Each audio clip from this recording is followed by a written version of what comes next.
السلام علیکم ورحمۃ اللہ وبرکاتہ۔ محترم سامعین و ناظرین، سردیوں کے موسم میں یا سفر کے دوران بار بار پاؤں دھونا مشکل ہو جاتا ہے۔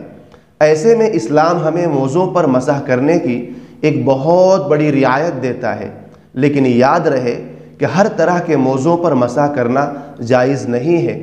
آج کی اس ویڈیو میں ہم تفصیل سے جانیں گے کہ کن موزوں پر مسح ہو سکتا ہے، اس کے شرائط کیا ہے اور اس کے مدت ٹائم لیمٹ کیا ہے۔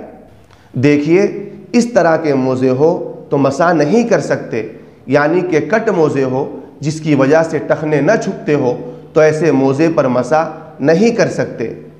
اسی طرح ایسے کپڑے کے باریک موزے ہو تو مسح نہیں کر سکتے، لیکن اس طرح کے جو چمڑے کے موزے ہوتے ہیں جس سے ٹخنے بھی چھپ جاتے ہیں، جو عام طور پر ٹھنڈی میں پہنتے ہیں، اس پر مسح کر سکتے ہیں۔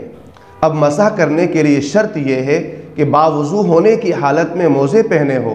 جب موزے پہنے اس وقت اگر وہ باوضو نہیں تھا تو اس پر مسح نہیں کر سکتے۔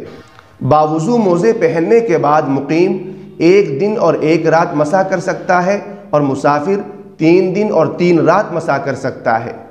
اب یہاں پر یہ بات سمجھنا ضروری ہے کہ 1 دن اور 3 دن کہاں سے شمار ہوں گے۔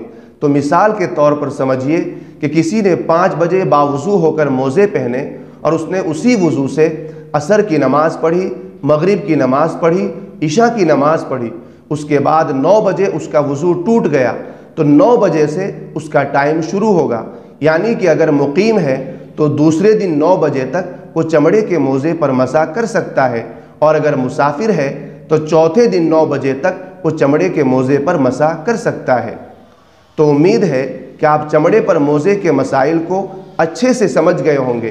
اگر آپ کو کوئی سوال ہے تو نیچے کمنٹ باکس میں ضرور لکھیں، انشاءاللہ فوری جواب دیا جائے گا۔